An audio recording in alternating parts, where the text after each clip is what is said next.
نحمده ونصلي على رسوله الكريم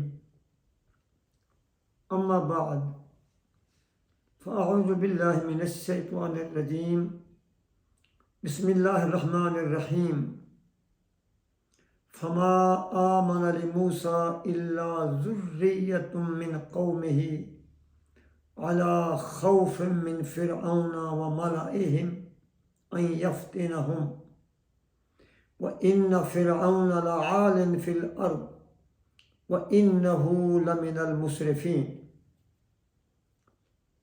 صدق اللہ العظیم۔ آج ہمارا خطاب اپنے نوجوانوں سے ہے۔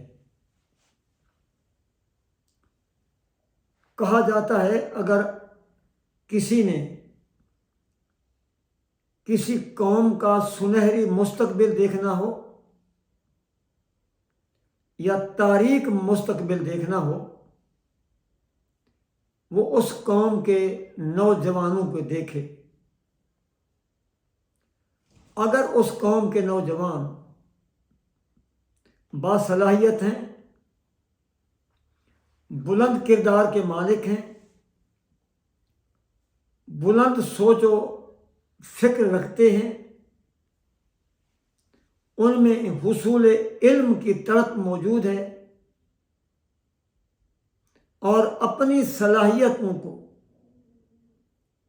اپنے ملک اور ملت کے لیے وقف کرنا چاہتے ہیں تو سمجھ لیں اس قوم کا مستقبل روشن ہے۔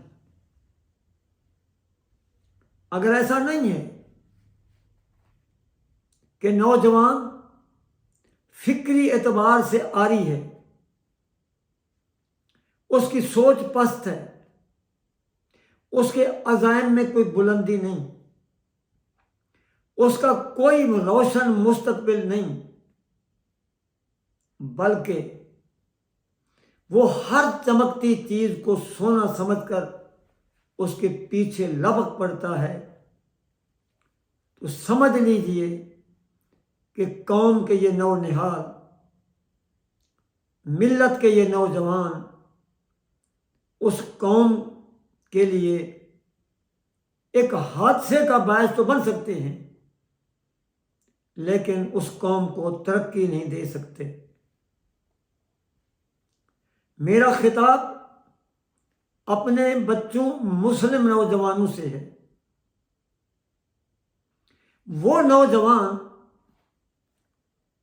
جن کے بارے میں علامہ اقبال رحمۃ اللہ علیہ بہت ہی حسین اور بڑا پر اعتماد یقین رکھتے تھے، اور اقبال اس نوجوان طبقے کو اپنی ملت اور اپنی قوم کا ایک نجات دہندہ سمجھتے تھے۔ اسی لیے ان کی کئی نظمیں ایسی ہیں جن میں انہوں نے نوجوانوں سے خطاب کیا ہے۔ فرماتے ہیں کبھی اے نوجوان مسلم تدبر بھی کیا تو نے، وہ کیا گردوں تھا تو جس کا ہے ایک ٹوٹا ہوا تارا، تجھے اس قوم نے پالا ہے آغوش محبت میں، کچل ڈالا تھا جس نے پاؤں میں تاج سر دارا۔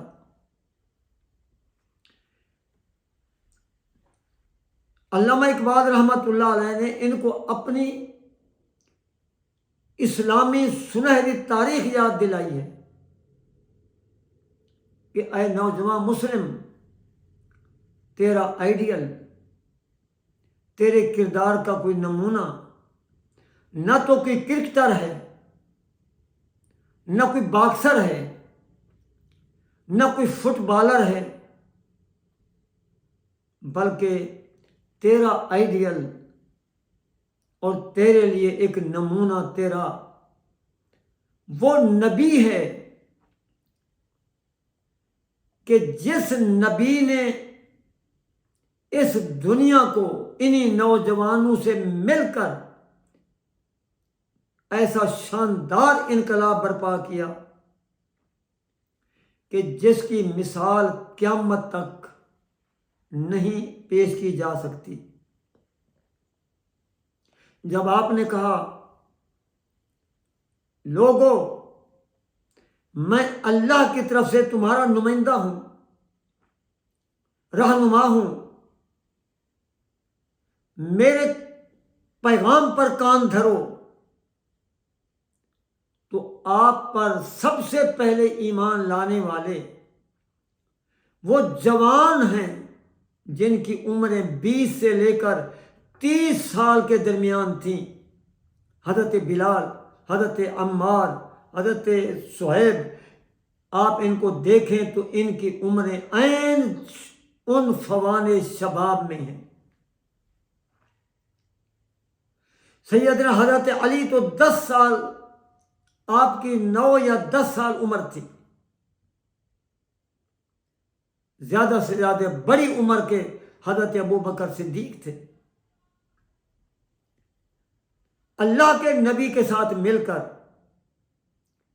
انہوں نے جس انداز میں کفر کا مقابلہ کیا، بے حیائی کا مقابلہ کیا، ظلم و ستم سہے، لیکن اس دنیا کو انقلاب آفریں کر دیا۔ ایسا انقلاب آسمان نے کبھی نہیں دیکھا تھا۔ اے نوجوان مسلم، تجھے فریب میں ڈال دیا گیا، تمہیں وہ تعلیم دی گئی جس تعلیم نے تجھے ایسا برگشتہ کیا کہ تجھے تو انہوں نے اپنے نبی سے تیرا رابطہ کاٹنے کی کوشش کی۔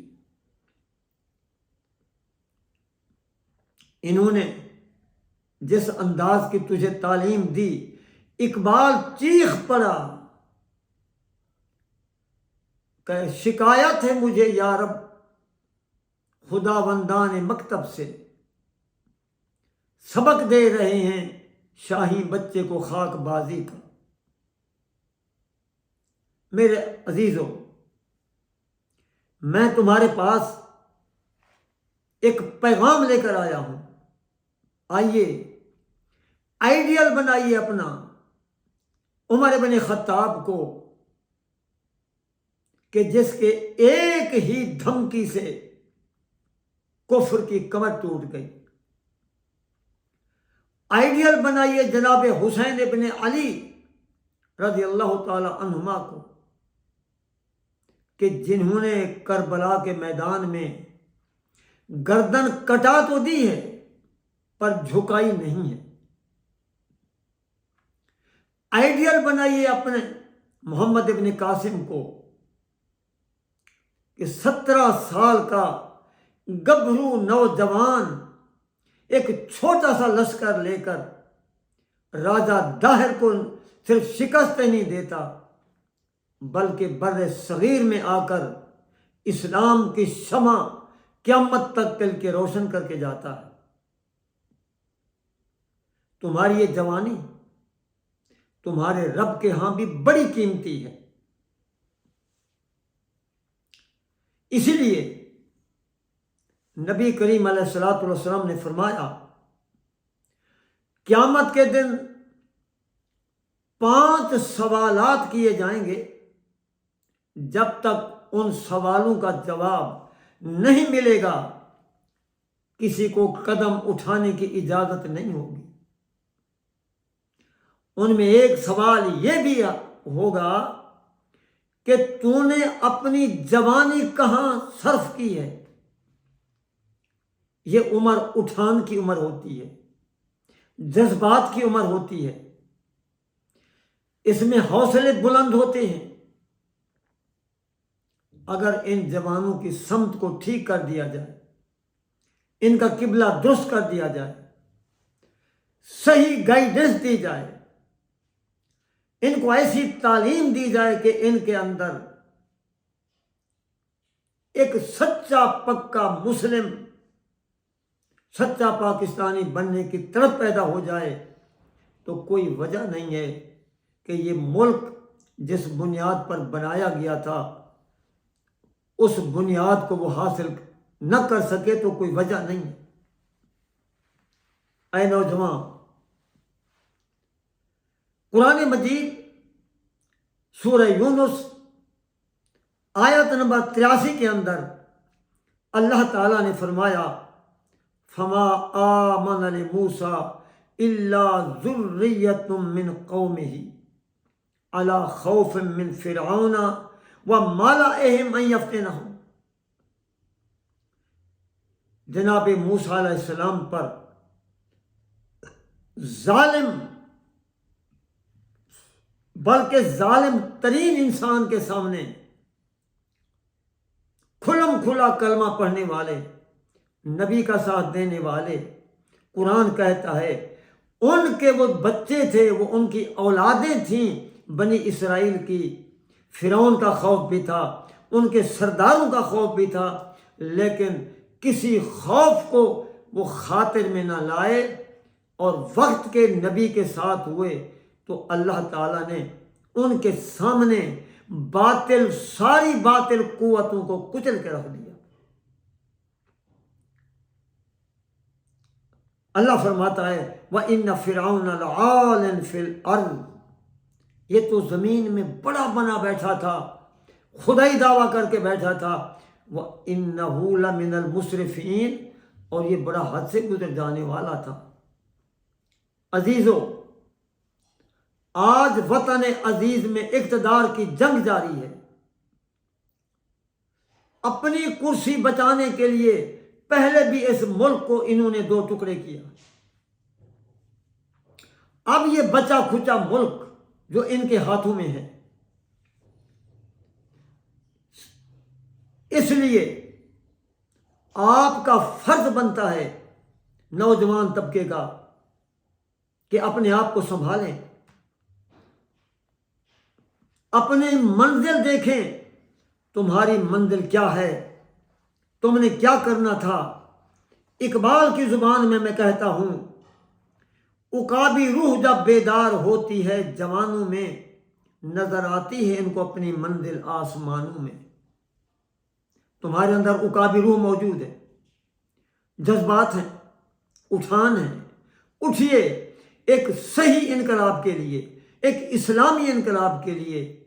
انشاءاللہ وہ دن دور نہیں، منزل دور نہیں کہ آپ کی یہ محنت، آپ کی یہ کوشش، آپ کی جد و جہد یہ رنگ لائے گی۔ انشاءاللہ ان لٹیروں سے، جاگیرداروں سے، ان وڈیروں سے، قومی خزانے کی ان جوکوں سے اقتدار چھین کر ایسے اللہ والوں کے ہاتھ میں دیا جائے گا جو خدا ترس ہوں گے، عوام کے خیر خواہ ہوں گے، ملک ملت کے خیر خواہ ہوں گے، تاکہ ہمارا یہ ملک جو دنیا کی ایک بڑی طاقت ہے، ایٹمی طاقت، آج وہ ڈیفالٹ ہونے کے کنارے کھڑی ہے۔ عزیزو، اقبال کی زبان میں یہ سارے پیغام تمہیں سنا رہا ہوں۔ اٹھ اے نوجوان مسلم، اپنے اللہ پر اور اپنے قوت بازو پر بھروسہ کر، اپنے دین کا جھنڈا اٹھا، اپنے اندر غیرت پیدا کر، نوجوانوں کو جگاؤ۔ تمہارے اندر محمد بن قاسم بھی بیٹھا ہے، طارق بن زیاد بھی موجود ہے، صلاح الدین ایوبی بھی ہے، نور الدین زنگی بھی ہے، معوذ اور معاذ بھی موجود ہیں۔ صرف یہ ہے کہ تمہارے اندر تمہیں جگانے کی ضرورت ہے۔ آج کوشش کر رہے ہیں ہم کہ آپ کو اپنے اسی پیغام سے جگانے۔ اقبال کہتا ہے محبت مجھے ان جوانوں سے ہے، ستاروں پہ جو ڈالتے ہیں کمند۔ آخر میں کہوں گا میں، عقابی روح جب بیدار ہوتی ہے جوانوں میں، نظر آتی ہے ان کو اپنی منزل آسمانوں میں۔ نہیں تیرا نشے من قصر سلطانی کے گنبد پر، تو شاہی ہے بسیرا کر پہاڑوں کی چٹانوں میں۔ وآخر دعوانا ان الحمدللہ رب العالمین۔